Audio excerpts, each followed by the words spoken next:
Salut à toi, dans cette vidéo je vais te montrer à quoi sert la souplesse, comment progresser en calisthenics avec la souplesse. Donc pense à t'abonner, allez c'est parti, boum.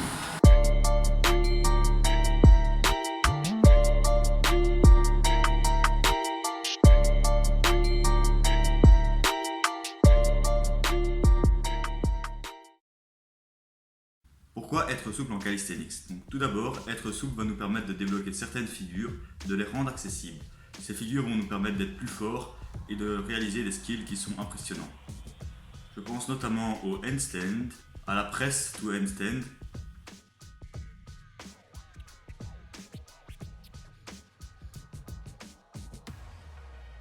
à la straddle planche ou le straddle front lever. Certains exercices plus basiques tels que les squats, les dips, les muscle-up nécessitent de travailler dans des amplitudes élevées, donc on a besoin d'une certaine souplesse pour pouvoir y arriver. Ensuite, si on néglige la souplesse, on risque au fil du temps de s'enraidir, donc de ne plus pouvoir utiliser notre amplitude originale à cause du renforcement intensif qui est induit par notre pratique de calisthenics. Il y a également certains bienfaits de la souplesse qui sont un peu plus douteux, comme bien récupérer entre les séances, améliorer la récupération, comme éviter la blessure, prévention de blessure, et encore allonger les muscles. Mais ça c'est peut-être plus bullshit que les autres. Mais bon, rien que pour les deux premières raisons, on a tout intérêt à s'étirer pour être plus fort en calisthenics. Comment s'étirer? Tout d'abord, nous allons distinguer la mobilité, donc utiliser son amplitude originale à l'aide de mouvements dynamiques, en passant par des positions brèves que l'on maîtrise et qui sollicitent notre système musculaire et articulaire.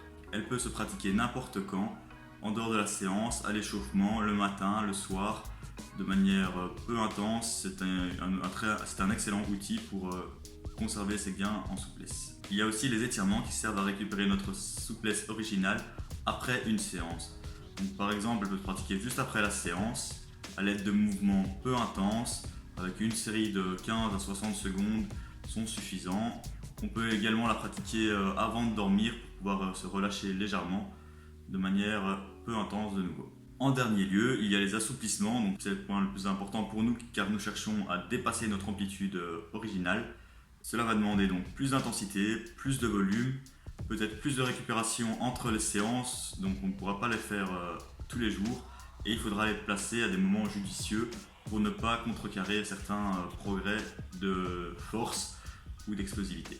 Je vais vous citer les différentes méthodes qui existent sans trop m'attarder à ce sujet. Donc il y a l'étirement passif, il y a le PNF qui consiste à contracter 5 secondes son muscle et ensuite se relâcher pendant 15 secondes.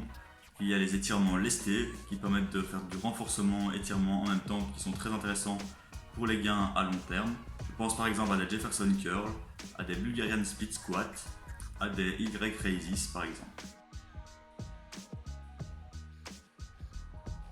Il y a également les étirements balistiques donc qui consistent à aller chercher une amplitude plus élevée à l'aide d'une accélération mise en jeu par notre système musculaire et l'inertie du mouvement.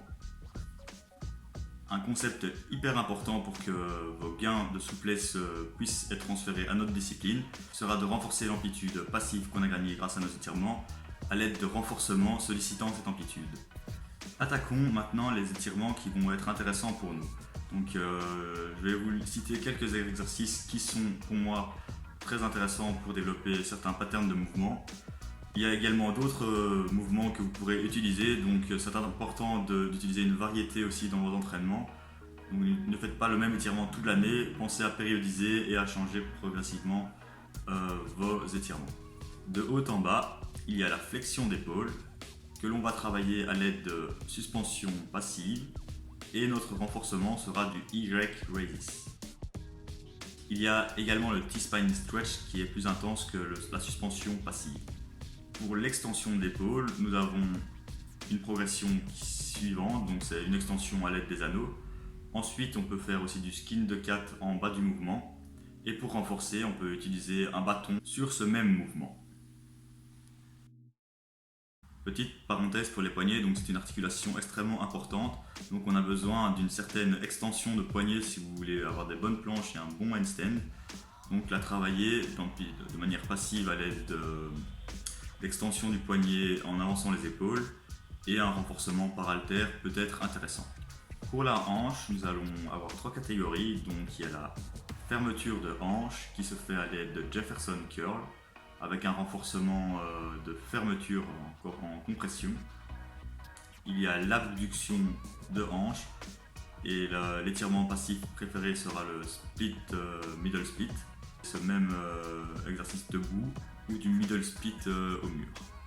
Un bon compromis de fermeture et d'abduction serait le pancake stretch qui est excellent pour travailler notre press to handstand. Donc l'étirement préféré sera le pancake et un bon renforcement serait par exemple de faire des knee ou leg raises en straddle pendu à la barre. Il y a également la flexion de cheville qui est parfois limitante pour le squat, donc on peut la travailler à l'aide d'une barre et en renforçant le tibial antérieur. Je vais maintenant vous présenter quelques routines pour que vous puissiez vous en inspirer et construire votre propre séance d'entraînement pour progresser en souplesse. Car comme notre entraînement de calisthenics, la souplesse doit être programmée. You thought I wouldn't make it. They all think that you're faking, but seeing ain't believing. I know now. I take all your stupid, burn it as my fuel, yeah.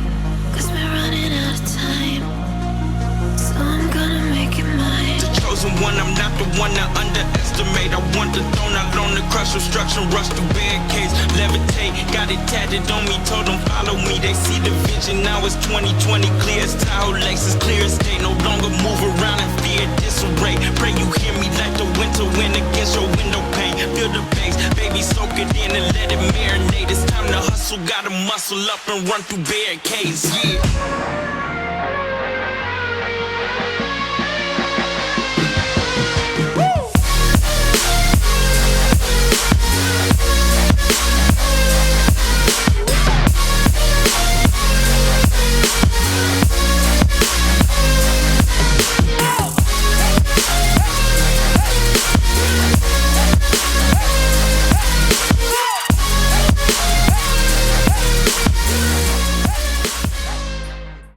Sans oublier la périodisation, donc une bonne manière de périodiser la souplesse est d'augmenter le volume. Donc réaliser 3 séries en semaine 1, 4 séries en semaine 2, 4 séries en semaine 3 avec du temps en plus, 5 séries en semaine 4, suivi d'une semaine de décharge et réattaquer avec un nouveau cycle, et ainsi de suite. Voilà, en conclusion, j'espère que vous avez pu en tirer quelque chose. J'espère que vous allez pouvoir utiliser ces étirements et ces routines pour pouvoir progresser en souplesse. Donc n'oubliez pas de vous abonner, de partager, de liker comme d'habitude. Donc c'était 012 Workout et on se retrouve pour une prochaine vidéo. Salut les gars.